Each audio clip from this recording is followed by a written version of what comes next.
Hello, everyone, and welcome to the Historian of Truth channel. I am your host, the Historian of Truth, or sometimes referred to on this channel as T-Hot. Class is now in session. And in this video, and it'll probably be 2 videos, maybe 3, it is going to be my thesis that is going on. There's one thing that I have noticed, and it is that there have been a lot of people, a lot of critics of President Donald Trump. Now, I'm not going to get onto whether I believe Trump is good or bad. That's not what this is about. This is not what my video essays and my thesis is about. But I saw this painting that he had, and it made me think.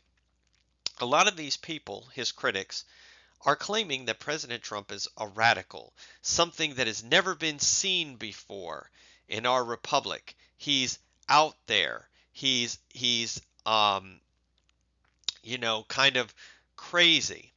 But in actuality, what I'm going to argue in the next video or two is how Donald Trump is not radical at all. What he is doing is he is essentially returning the Republican Party to its historical roots. And I'm going to use 5 different examples for this. One is going to be on immigration. One is going to be on the income tax. One is going to be, as you can see from the picture, on tariffs. Another is going to be on military. And the last one is going to be on isolationism. And what I argue is that Trump is not a radical at all. He is what we would call an old school Republican, a Republican of the 19th century and early 20th century in his beliefs. A lot of people think the Republican Party is completely different than what it was when Abraham Lincoln was president, or when the 19th century Republicans were there, even the early 20th century. But in actuality, most of the policies that Republicans tout today are the same policies that they've always touted. And I'm going to go through that and give you plenty of examples through this as a historian and someone who's done a lot of research on this topic. Okay? So the first thing that we want to look at, I'm going to start with, is the Republican Party and immigration. Now, as we can see, Donald Trump is a very strict immigrationist president. We have seen him currently with ICE agents out on the streets. He is deporting illegal immigrants in this country. He is saying he only wants legal immigrants here. And we can all see that. Now, I'm not saying what he's doing is either right or wrong. That's not my intent in this video, but what I'm in these videos, but what I'm going to be telling you is that his policy on immigration is nothing different than the vast majority of Republicans have had throughout the history of their party. And I'm talking the last 160 years of their party. The Republican Party was founded in 1854 in Ripon, Wisconsin, initially as an anti-slavery party. Okay, but from their onset, they have been a strict enforcement of immigration laws and limiting immigration into this country for as long as their party has been in existence. Before the Republican Party formed, they came out of the former Whig Party. The Whig Party collapsed under Millard Fillmore in the 1850s because they were seen as too weak of a party. Okay? Well, one of the parties that splintered off from them was what was known as the Know Nothing Party. Okay? They were called the Know Nothing Party because if somebody asked them what they believe, they were to reply, I know nothing. They were also known as the Nativist Party. Okay? They were against the influx of Catholic immigrants in the Northeast that had been coming over in the 1830s and 1840s and 1850s from the potato famine in Ireland. A lot of those people in Ireland settled in places like Boston and New York, these sorts of areas. And so they were against the Catholic voters coming in. Most of the members of it were of Protestant denominations.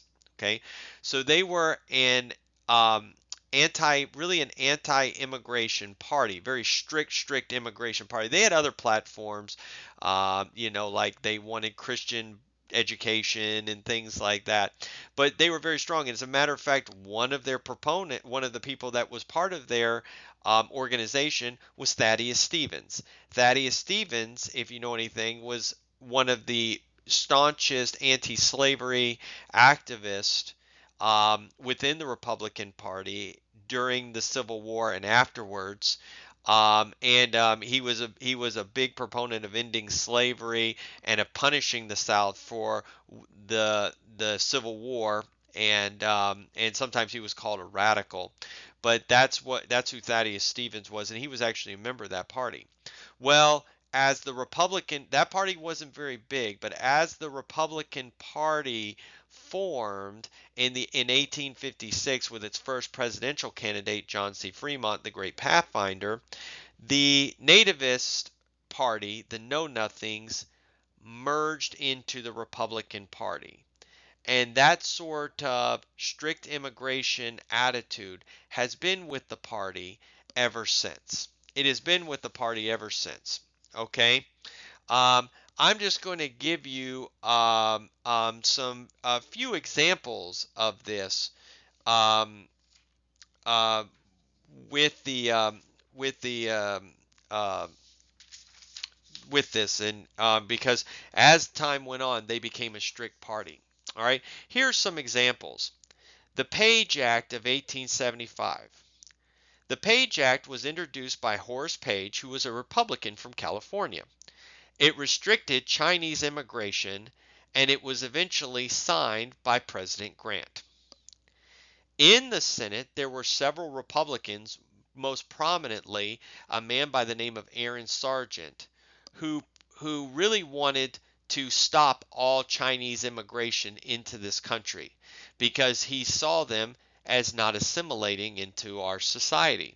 So he was really against um, against them coming into the society, and eventually he was instrumental in putting forth, even though he wasn't in Congress at the time, he was instrumental in putting forth the Chinese Exclusion Act. This was also introduced by Horace Page, and it was signed by Chester Alan Arthur, who was a Republican.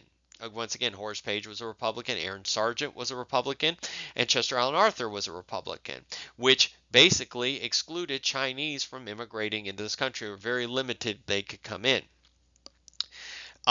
Not long after that, there was another law that Chester Alan Arthur signed, the Immigration Act of 1882. That was signed by him. And there was another Immigration Act of 1891. It was signed by Benjamin Harrison.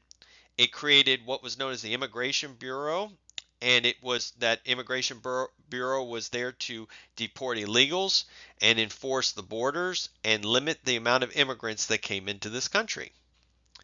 The Immigration Act of 1903. This bill was introduced by Boys Penrose, who was a Republican from Pennsylvania. It prevented anarchists from immigrating to the U.S. This was specifically in response to the assassination of President William McKinley by an anarchist, Leon Czolgosz, in 1901. This law was signed in by Teddy Roosevelt, another Republican. The Naturalization Act of 1906. It was introduced by Benjamin Howell, who was a Republican from New Jersey. And it said that immigrants must learn English in order to get U.S. citizenship. This was also signed into law by Teddy Roosevelt. The Immigration Act of 1907. This was introduced by William Dillingham, Republican, Vermont.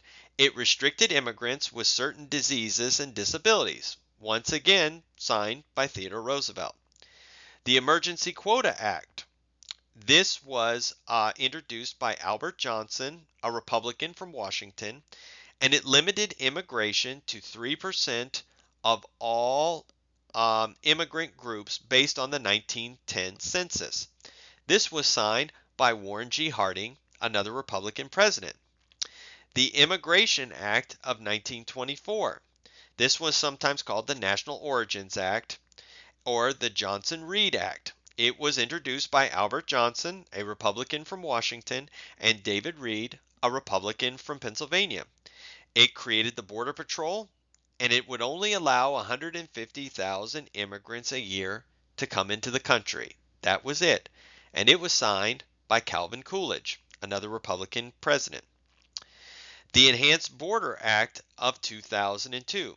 It was introduced by Jim Sensenbrenner, who was a Republican from Wisconsin, and it required schools to report any foreign students, and it created more border agents to enforce the immigration laws at the border. This was signed by George W. Bush. Okay. The Secure Fence Act.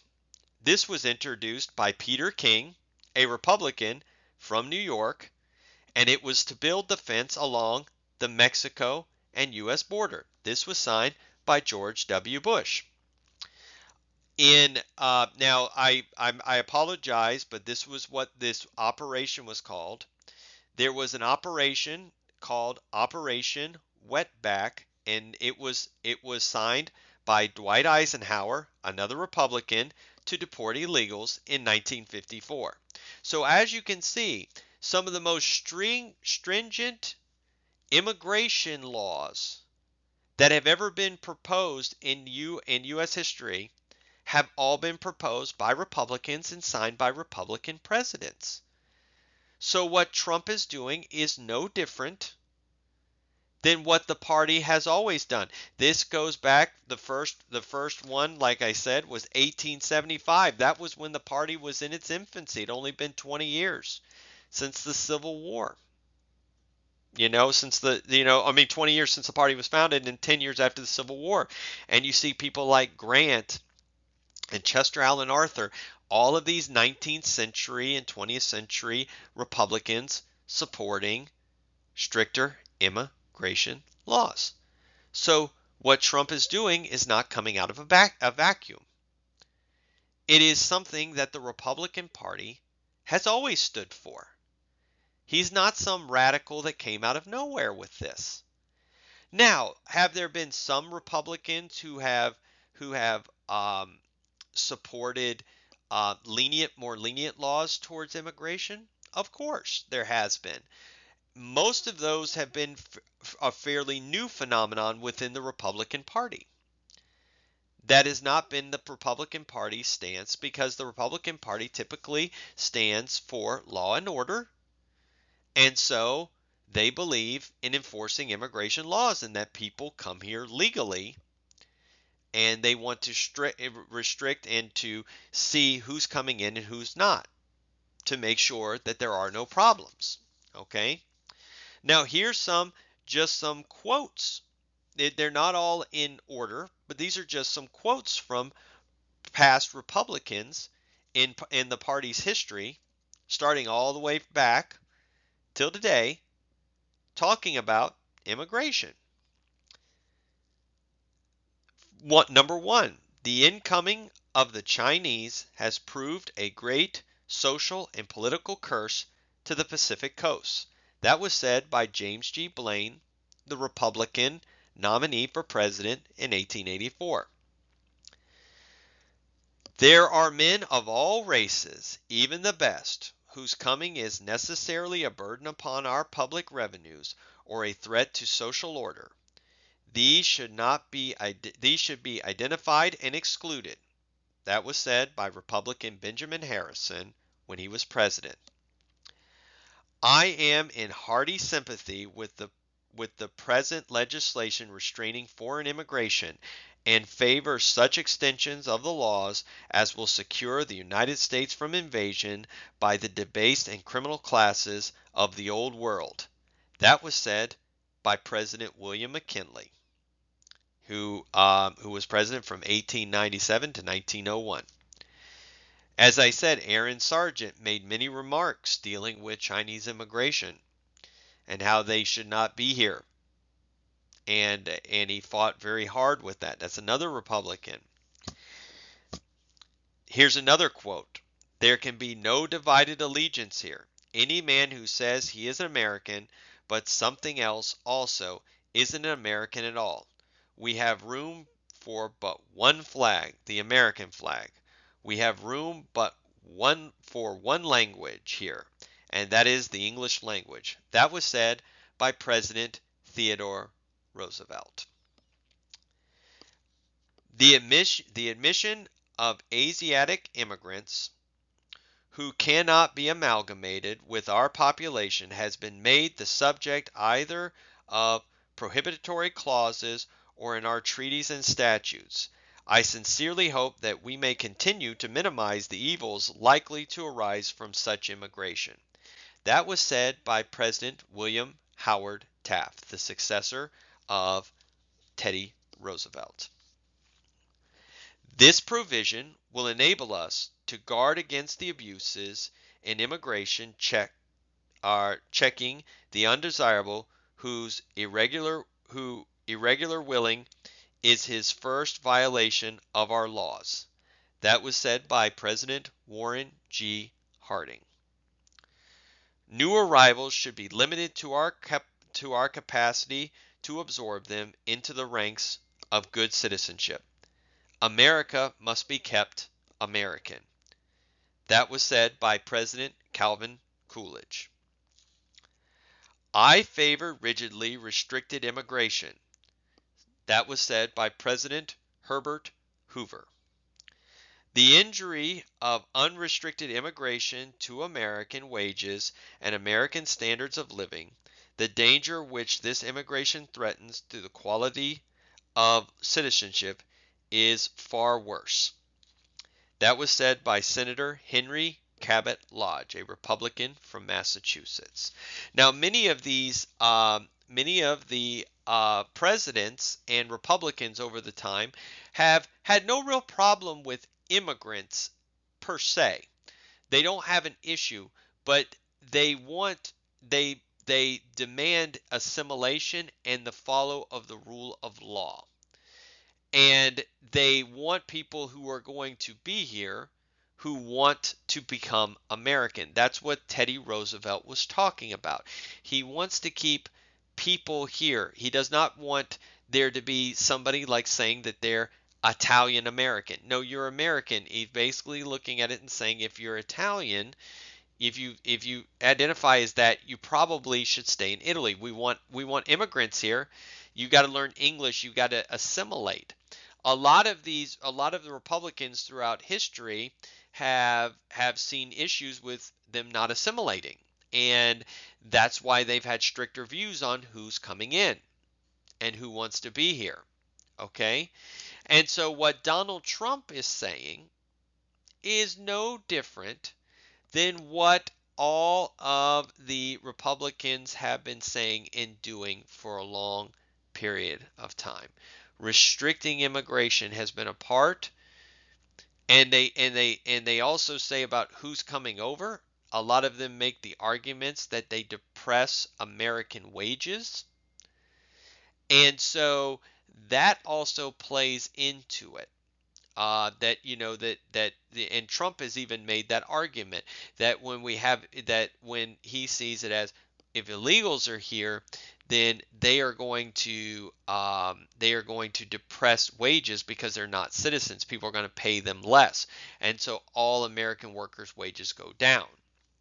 If we're hiring American workers, then the wages go up and Americans make more money and the economy does better. And that's what they argued with. That was basically, there's two issues: assimilation and depression of labor, the hurting of labor. And so Trump is making those same arguments today. So to act as if Trump is coming out of a vacuum and just kind of coming out of nowhere with what he believes, it is simply just not true. Trump is just echoing the same sentiments that have been within the party dealing with immigration for the last 160 years. He makes the same arguments that they have made.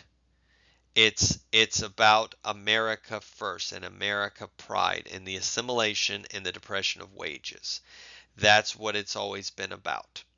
And that's what the Republicans have made an effort towards. Really, the Republican, this idea that Republicans limit or being more gracious towards immigration, allowing more immigrants in, is a fairly new phenomenon within the party, and it's only a small group. Most of them have always been about enforcing immigration laws and restricting those that come in. Okay? All right, so everyone sees that. Now what we're going to move on to is his thing on his position on the tariff. That one has been the most obvious one to me as a historian, because the idea that Republicans are free trade once again is a fairly new phenomenon. Okay, Republicans historically have not been the free trade party. The Democrats actually were the lower tariff, almost free trade, because a lot of their party made up the poorer classes, and they needed the cheaper goods to come in because they couldn't afford the higher price American goods. Or the prices were, so basically all the prices were too high. The American prices were, like, let's just say you had socks coming in from China, and because of the tax, they're $3.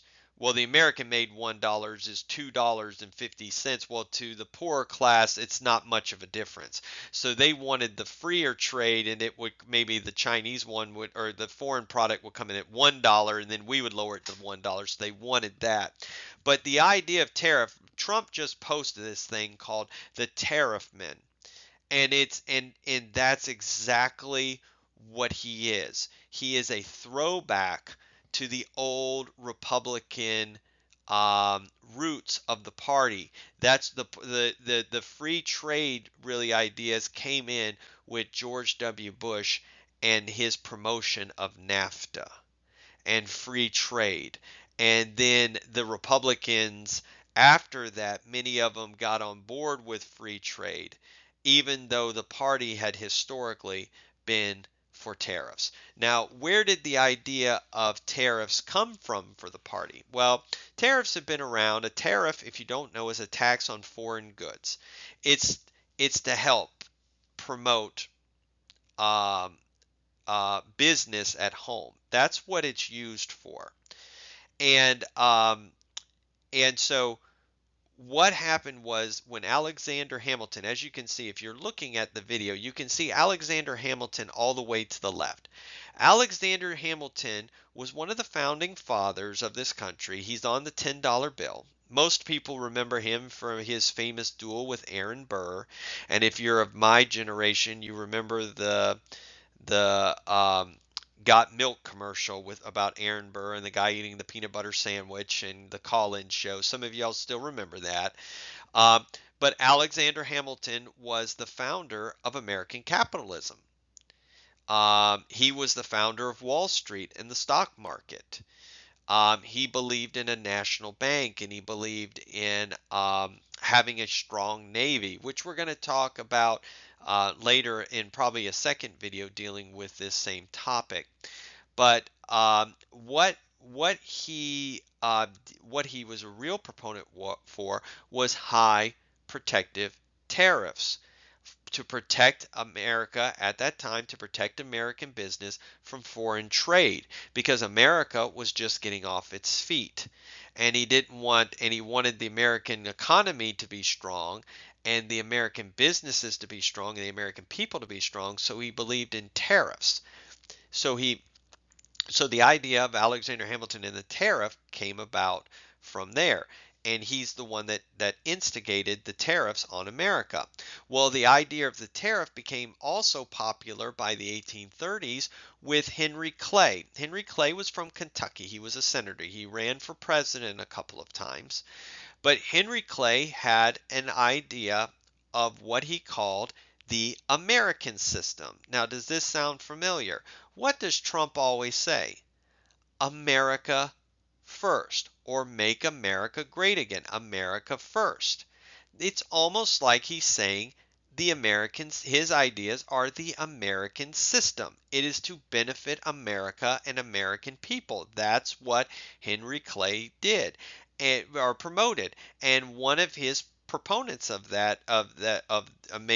American system was the high protective tariff to protect American businesses. He even argued to farmers who complained about it in the state of Kentucky. He said, well, you guys will be paying lower American prices, so you should be supportive of this because you will, you'll pay American goods and you will benefit and everything else like that.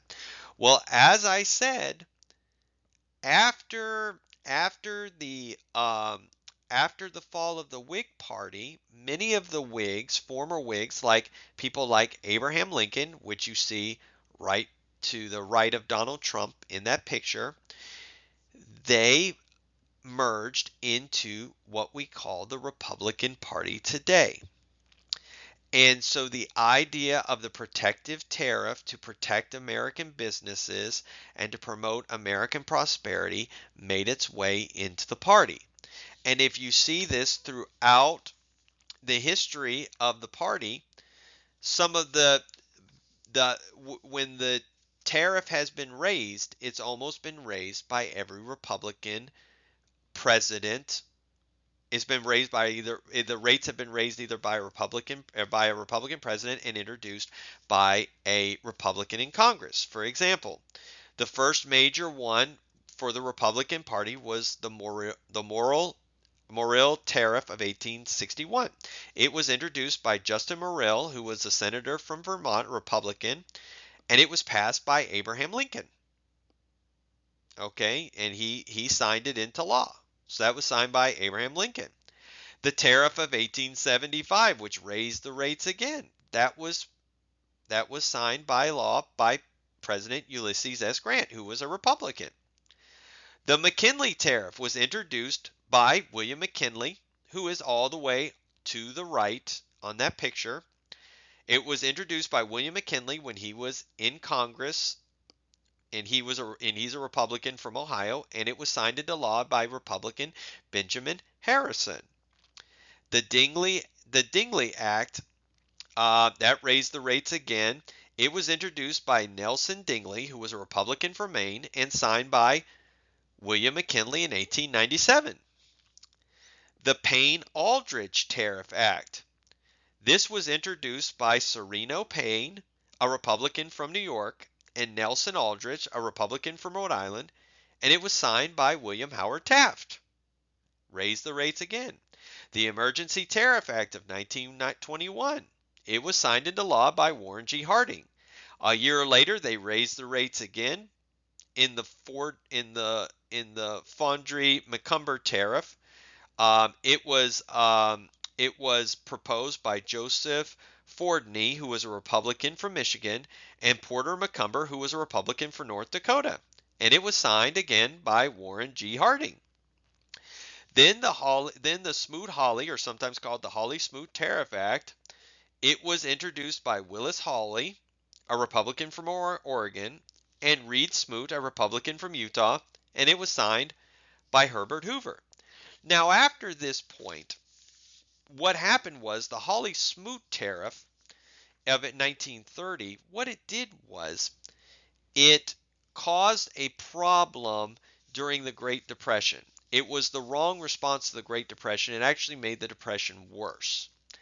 And so after that point, Republicans became very wary about raising tariffs anymore. Most of the time, after this point, you will not see Republicans promoting raising tariffs.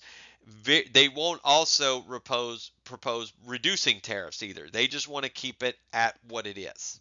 Okay, whatever the tariff is, that's what they want to keep it as. Free trade doesn't come around until George Bush. Even Ronald Reagan had tariffs. Free trade was an anomaly to most people, but they just never raised the rates. But as you can see, the tariffs It's always been Republicans that have raised tariffs.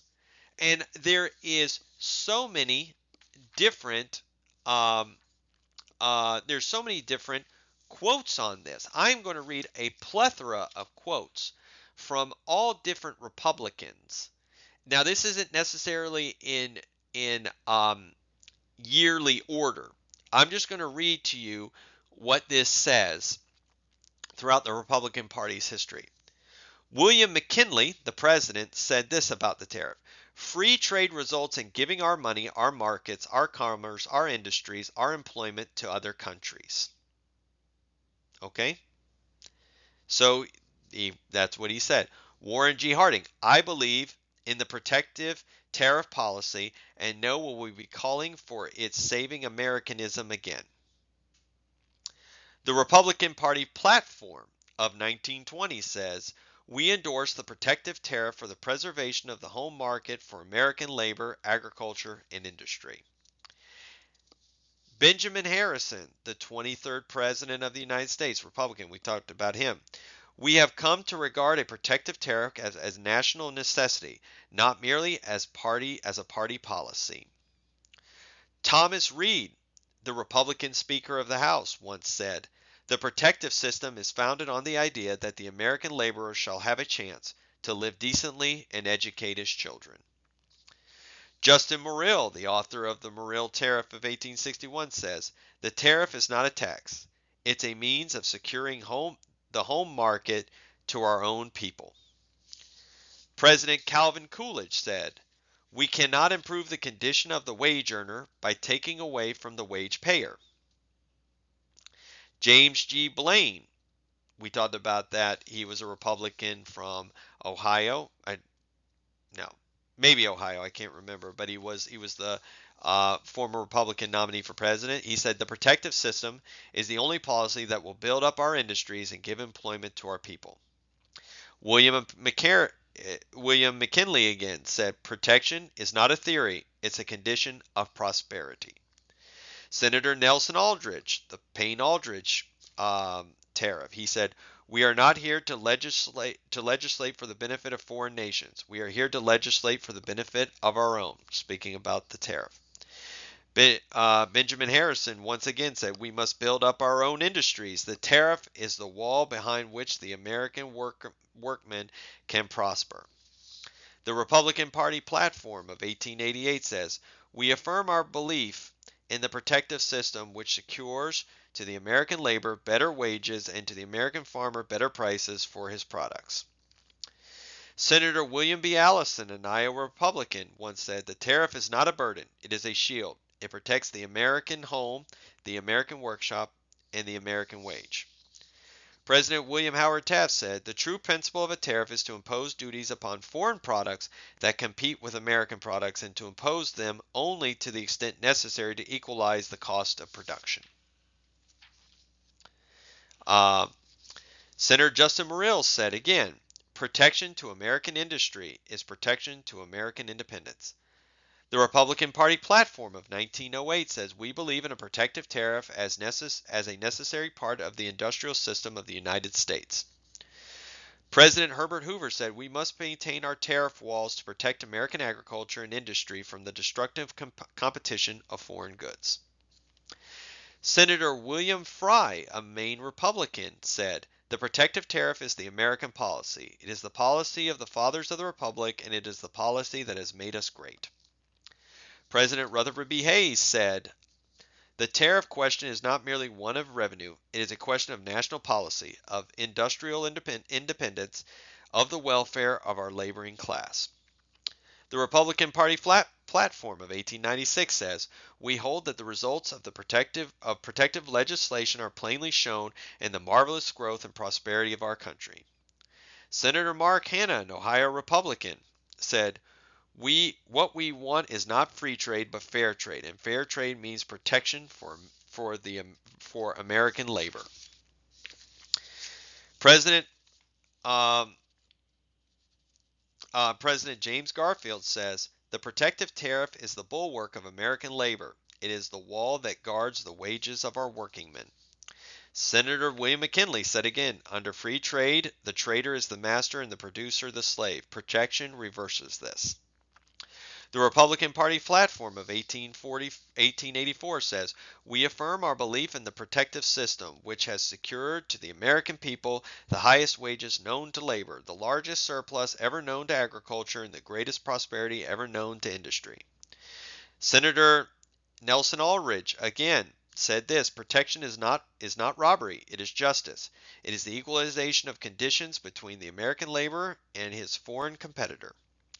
President Calvin Coolidge said, I am for economy, and after that I am for economy, but I am also for protection. The American market belongs to the American producer. President Abraham Lincoln said, the abandonment of the protective policy by the American government must result in the increase of both pauperism and crime. He also said, give us a protective tariff and we will have the greatest nation on earth. President Theodore Roosevelt said a protective tariff must be maintained to secure the prosperity of our people and the development of our industries. The Republican Party platform of 1900 says we recognize that protection is a cardinal principle of Republican faith and it must be maintained. President James Garfield again says free trade results in cheap labor abroad and starvation wages at home. Protection means good wages and steady work. The Republican Party platform of 1880 says, we affirm our belief in the protective system which secures to the American laborer his full share of the fruits of industry. Senator William Kelly, a Pennsylvania Republican, said the protective tariff is the sheet anchor of the American laborer's hope. President William McKinley again says, protection is the law of nature, the law of self-preservation, of self-development, of securing the highest and best destiny of the races. The Republican Party platform of 1900 says, we renew our faith in the policy of protection as the bulwark of American industrial independence and the foundation of American prosperity. President William McKinley again says, we cannot take the risk of lowering our defenses against foreign competition. Protection is not selfish, it is patriotic. The Republican Party platform of 1876 says, we demand that the imposition of duties on foreign imports shall be made not for revenue alone, but for the protection of American labor and industry. Senator Eugene Hale, a Republican from the state of Maine, says the tariff is the American workman's charter. It secures him fair wages and steady employment. President Herbert Hoover said again, we must maintain our tariff walls to protect American agriculture and industry from destructive competition of foreign goods. The Republican Party platform of 1928 says, we affirm our belief in the protective tariff as a fundamental principle of Republican policy, essential to the prosperity of the nation. President Abraham Lincoln yet again says the abandonment of the protective policy by the American government must result in the increase of both pauperism and crime. The Republican Party platform of 1868 says, we hold that the duties levied upon foreign imports should be adjusted to secure remunerative wages to labor and promote the growth of American industries. Okay. Senator William Borah, an Idaho Republican, said, I am for the American producer first, last, and all the time. The tariff is his armor against the world. President Benjamin Harrison said, protection is not a privilege, it is the right of American labor. The Republican Party platform of 1920 says, we endorse the protective tariff for the preservation of the home market for American labor, agriculture, and industry.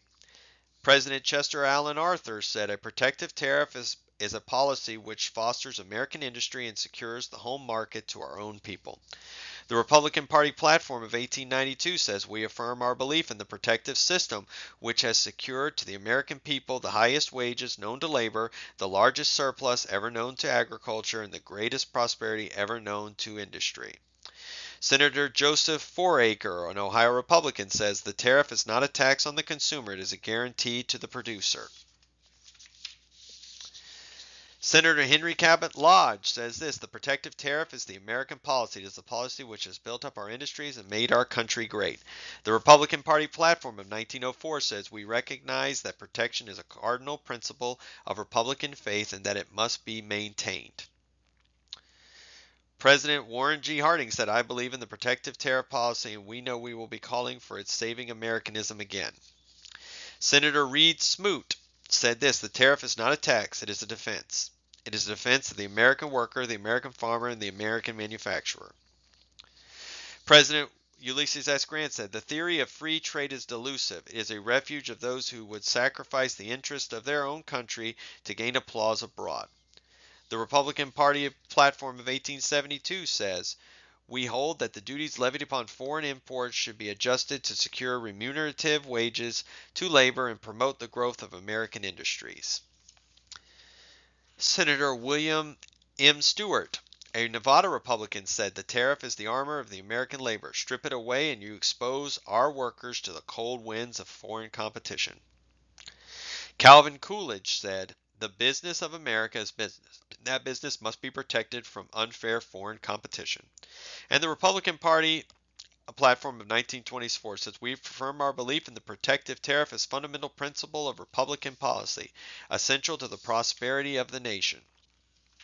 So as you can see, just by those quotes. Now, some of them were repeated, I realized, and they weren't all in there. But as you can see, there have been many, many Republicans, the Republican Party platforms, the presidents, the congressmen, the passage of these acts. The support of a tariff has always been a Republican Party foundational principle. It has always been there.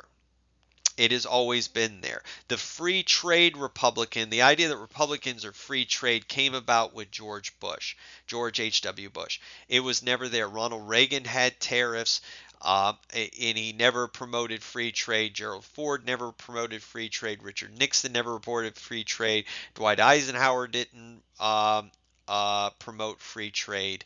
So so what Trump is doing is no different than what they did. And as I said, you will see this. I've just talked about in this video 2 examples of immigration and the tariff, and how he is similar. He is similar to most of the 19th century and early 20th century Republicans. These Republicans believe that by restricting immigration and restricting the cheap labor that comes with it, and by using the protective tariff, that is what caused the Gilded Age of the 1800s after the Civil War. The creation of the Gilded Age saw the creation of things like the telephone and moving pictures and the light bulb and electricity and all these other things, the airplane and the submarine and all these great things that came about, air conditioning and all this stuff, and it came about because of these policies. And so Trump is trying to return the Republican Party. He's trying to reinvent the Republican Party, not really reinvent it, but bring it back to the past. As I've said in this title, he is bringing the party back to the past. He is trying to return the Republican Party to its roots. That's what he's doing. And I've shown you, and I'm going to kind of finish up this video here. I've shown you only 2, but in the next video I will finish up with the next 3. And that's just 3. These are just 5. There's many other topics, but I believe through the evidence that you will see in these or hear in these videos, and if you do the research yourself, you will see that Donald Trump is not some radical. He's not. He's advocating the same things that President William McKinley, he's 2 people over from him in that picture. He's advocating the same things he advocated. And William McKinley was a Republican president in the late 1800s, early 1900s. He's advocating for a tariff, which is the exact same thing Abraham Lincoln advocated for. He's advocating for strict immigration. That's what the Republican Party has always advocated since its founding. Okay, so I hope everyone sees that. I hope you found this interesting. I just encourage you to subscribe to the channel, like the video, share it with anybody. History is one of those things that I love, and I'm just going to produce another video. We'll finish up with this topic. And if you have any questions, you can follow me on Facebook and any of those. I think I also have my X account in there. You can follow me there and see what new videos I will be producing. I thank you all for tuning in to the video today. And this is, like I said, this is the historian of truth saying, class is dismissed.